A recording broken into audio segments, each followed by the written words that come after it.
안녕하십니까. 신영일의 비즈정보 플러스입니다.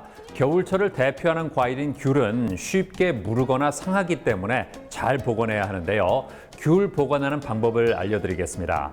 먼저 박스를 개봉해서 이미 상한 귤이 있다면 골라서 버린 후 나머지 귤은 베이킹소다를 섞은 물에 5분 정도 담갔다 헹궈줍니다. 이렇게 하면 껍질에 묻은 농약이나 미생물이 제거돼 곰팡이가 잘 피지 않는다고 합니다. 이 세척한 귤은 신문지를 깐 박스에 넣어서 닿지 않게 보관하는 게 좋은데요. 이때 꼭지를 아래쪽을 향하게 보관하면 무르는 것을 늦출 수 있다고 하니까 참고하시기 바랍니다. 그럼 오늘 순서 본격적으로 시작합니다.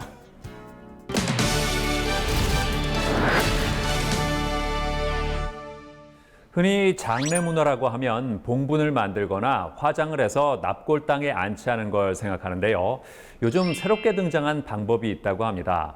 바로 화장한 유골에서 추출한 탄소로 다이아몬드를 만들어 보관하는 것이라고 하는데요.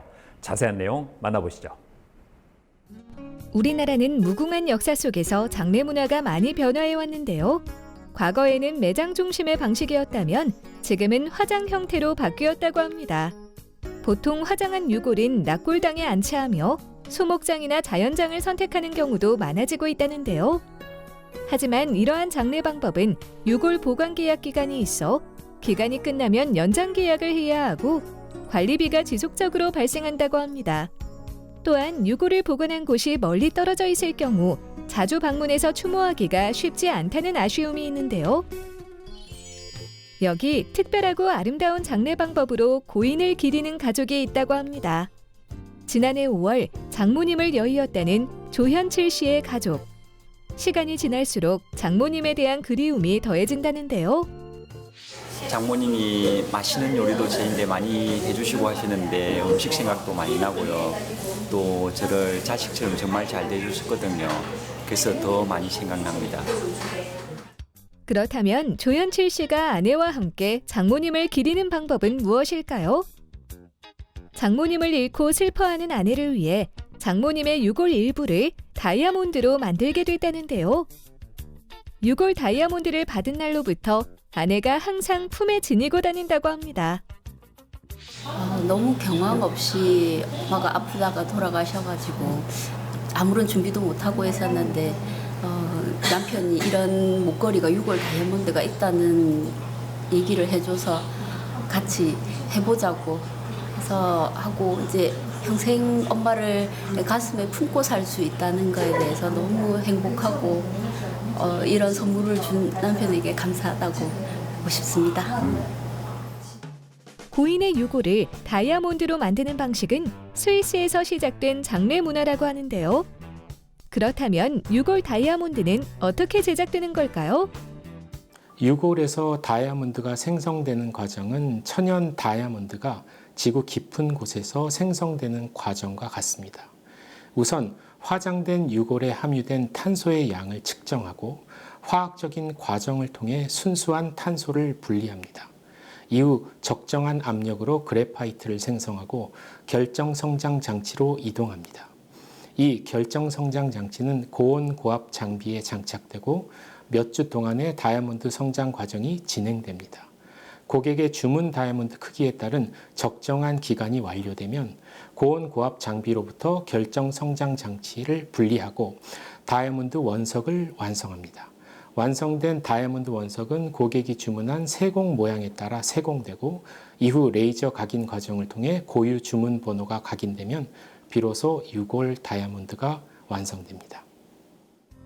유골 다이아몬드는 고인의 유골에서 추출된 순수한 탄소로만 만들어지며 실제 천연 다이아몬드와 물리적, 화학적, 광학적 성질이 동일한 다이아몬드라는데요.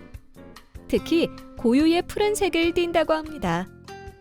보통 유골에 극소량의 붕소가 함유되어 있는데요. 이 붕소가 다이아몬드 내부 격자 구조에 영향을 미치기 때문에 일반 다이아몬드와 달리 유골 다이아몬드는 푸른색을 띠게 됩니다. 사랑하는 가족을 보다 가까이에서 오래도록 추억할 수 있는 유골 다이아몬드. 이 새로운 장례 문화에 대한 관심과 수요가 늘고 있다는데요. 최근 아들을 떠나보낸 문승희 씨 또한 언제나 아들과 함께하고 싶은 마음으로 유골 다이아몬드 제작을 의뢰했다고 합니다. 함께 하고 싶어서 어디다가 어떻게 할 수가 없어서 아이를 함께 같이 하고 싶은 욕구가 크다 보니까는 이 문화를 찾게 된 거예요. 그래서 이렇게 선택을 하게 됐어요. 기존의 장례 문화 절차나 화장한 후 유골 보관에 대해 아쉬운 부분이 많았다는 문승희 씨.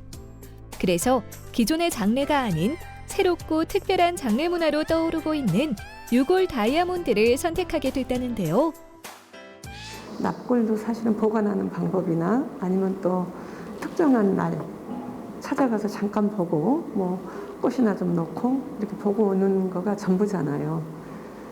근데 그게 너무 아쉽고 또 그때 놔둬버리고 온 가족이 너무 안타깝고 그래서 언제든지 함께 할 수 있었으면 참 좋겠다. 그리고 변하지 않고 이왕이면은 아름답게 깨끗하게 편리하게 함께 할 수 있는 방법이 없을까. 그렇게 생각을 하고 있었는데 이 문화를 만나게 돼서 너무 감사하고 이 문화를 한국에도 어떻게 좀 새로운 장례 문화로 이렇게 형성되면 좋지 않을까 그런 생각을 하고 있었어요. 사랑하는 가족의 일부인 유골로부터 생성된 세상에 하나뿐인 영원 불멸의 유골 다이아몬드. 이 새로운 장례 문화를 통해 항상 곁에서 사랑하는 사람을 기억하고 추억해보는 건 어떨까요? 현재 저희 회사의 가장 중요한 목표는 더 많은 사람들에게 유골 다이아몬드를 알리는 것보다 고객의 신뢰와 만족도를 높이는 것입니다. 각 고객의 주문건에 대해 고품질의 서비스를 제공하여 서비스에 충분히 만족하고 신뢰할 수 있도록 최선을 다하고 있습니다.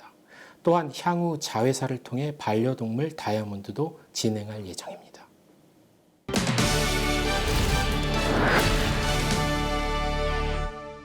겨울만 되면 손발이 차가워지는 수족냉증에 시달리는 분들이 많은데요. 혈액순환이 잘 되지 않는 것이 원인이므로 족욕이나 반신욕을 통해 체온을 상승시켜 혈액순환을 원활하게 해주는 것이 좋습니다. 규칙적으로 손뼉을 치거나 걷기 운동을 해주면 도움이 되고요. 담배를 피우거나 카페인이 든 음료를 마시면 혈관 수축을 유발하기 때문에 가급적 피해야 한다고 합니다. 그리고 생강이나 부추처럼 따뜻한 성질의 음식을 먹으면 수족냉증을 예방하는 데 효과가 있다고 하니까 참고하시기 바랍니다. 저는 다음 시간에도 다양한 소식 가지고 인사드리겠습니다. 고맙습니다.